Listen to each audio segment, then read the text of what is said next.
Buenos días, alumnos de quinto de secundaria.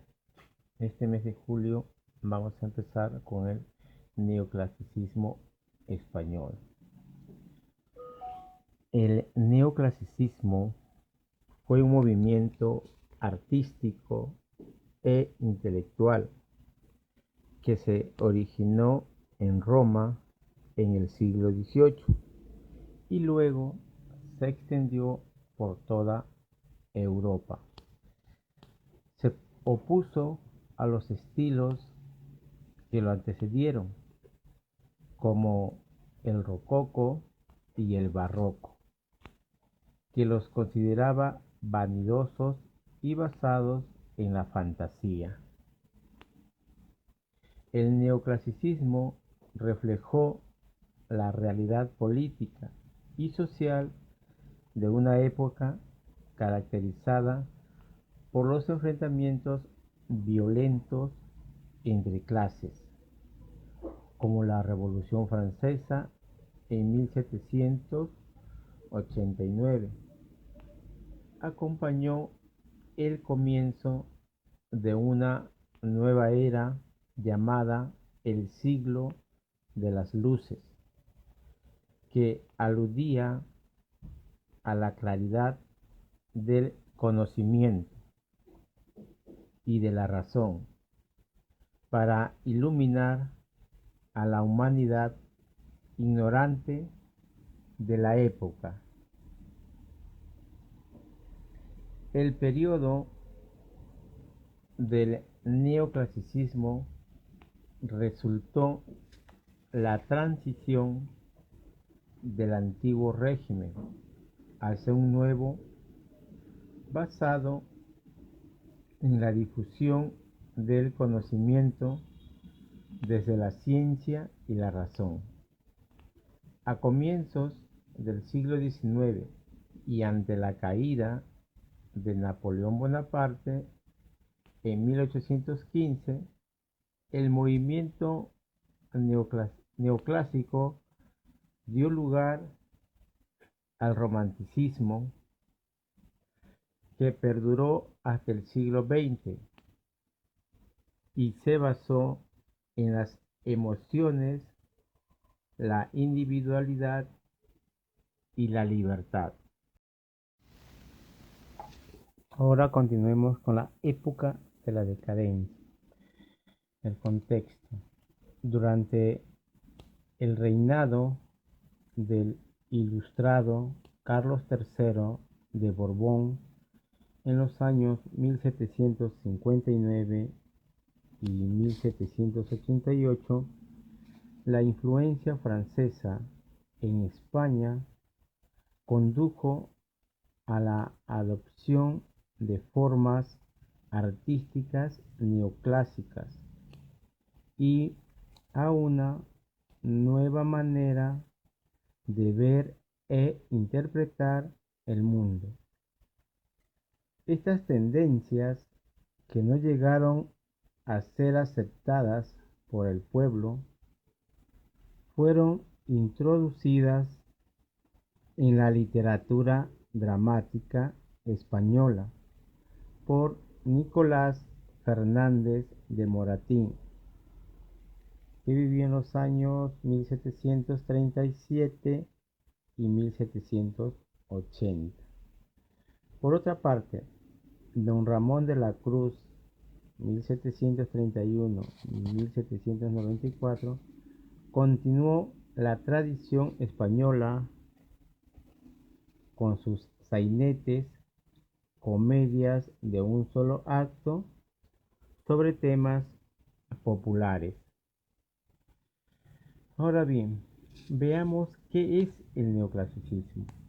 El neoclasicismo, o sea, nuevo clasicismo, fue un movimiento artístico surgido en el siglo XVIII como una reacción a la abundancia de formas y la frivolidad sensual del barroco y del rococó, imperantes desde el siglo anterior.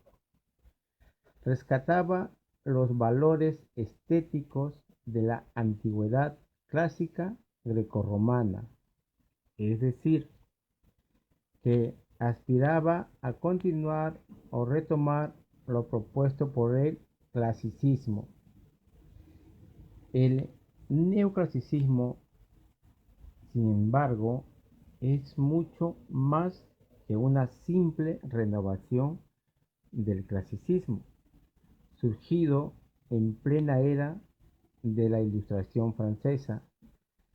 Aspiraba a reflejar los valores de sencillez, seriedad y racionalidad que eran propios de la época y que habían sido exaltados en tiempos de la antigua Grecia. En ese sentido, el neoclasicismo es la forma de arte propia de la Ilustración y del llamado siglo de las luces, tal y como el clasicismo. El estilo neoclásico influyó notoriamente en diversas formas de arte como la literatura, la pintura, la arquitectura y la música. Surgido en la Francia napoleónica, coincidió con la decadencia del bonapartismo y finalmente perdió adeptos en favor del romanticismo. Algunas características generales del neoclasicismo. El neoclasicismo se caracteriza a grandes rasgos por su principio estético, refleja la razón humana, claridad de formas, colores sobrios, espacios llanos, líneas verticales y horizontales, fuertes, y en líneas generales una apuesta por la sencillez y la finalidad. El color y la mancha, así como las pinceladas de autor que fueron tan apreciadas en la pintura del barroco, ceden terreno a la corrección del trazo, el dibujo y la forma. También se regresa al imaginario grecorromano de la era clásica, la mitología, la épica, los mitos griegos, etc.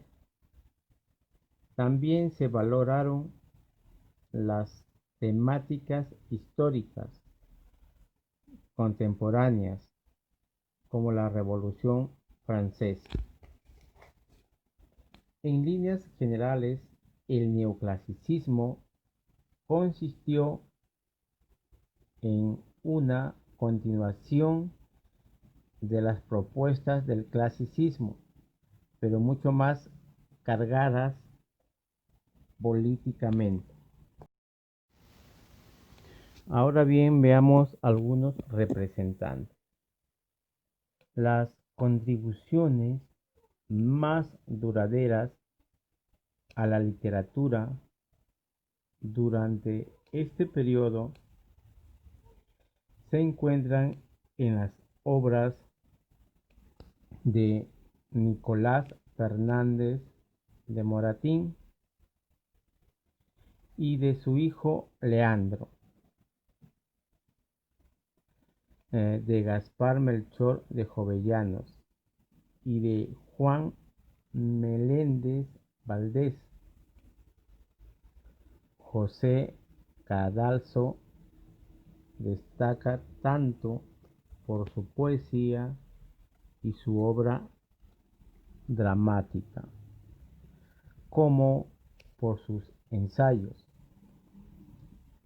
entre los que incluyen las cartas marruecas en 1789, inspiradas en las cartas persas de Montesquieu,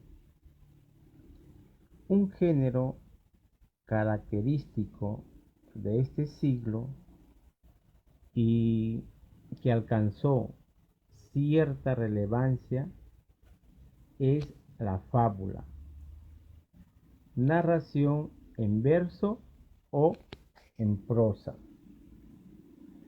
con fines didácticos, cultivada por Félix María Samaniego en sus Fábulas Morales de 1781. Ahora bien, veamos algo de Leandro Fernández de Moratín. Unos rasgos biográficos. Nació en Madrid en 1760. Su padre fue Nicolás Fernández de Moratín, poeta destacado del neoclasicismo, autor de Fiesta de Toros en Madrid. Moratín no cursó estudios universitarios, pero le sirvió mucho en su formación el contacto que mantuvo su padre con artistas y literatos. Se hizo sacerdote y asumió esta responsabilidad por un tiempo.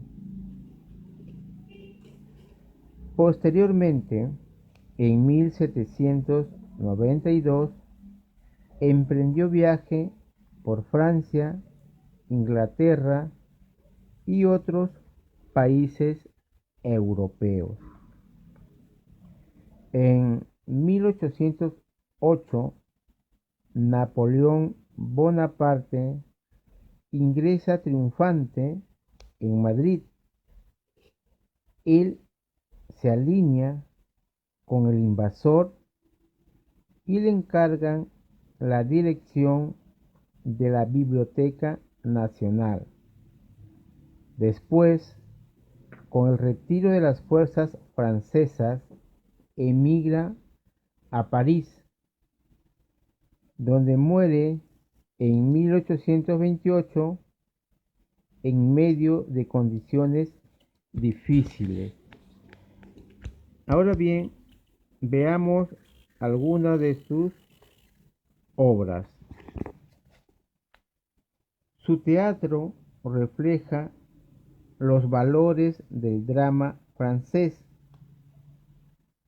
La crítica ha visto en su obra la influencia de Molière y reconoce su finalidad educativa y moralizadora. Su mejor obra teatral es, sin duda, El sí de las niñas, donde ironiza la usurpación de los padres en la decisión matrimonial de las hijas.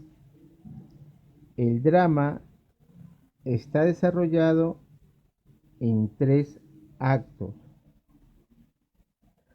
Otras creaciones de él son El viejo y la niña en 1786.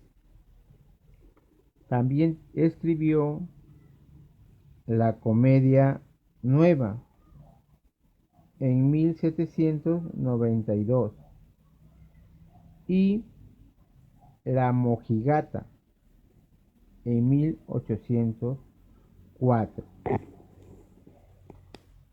Ahora veamos un pequeño argumento de El sí de las niñas. La joven Francisca, hija de doña Irene, sale del convento en el que fue educada y se ve comprometida por decisión de su madre con don Diego, hombre maduro que la deseaba como esposa. Francisca ama en realidad al joven Carlos, que es a su vez el sobrino de don Diego. Cuando éste se entera de los verdaderos sentimientos de la muchacha, renuncia a sus pretensiones y facilita el matrimonio de los jóvenes amantes. Ahora bien, su trabajo de ustedes va a consistir, claro, en escribir lo que es biografía, sus obras, su argumento y lo que viene en su libro.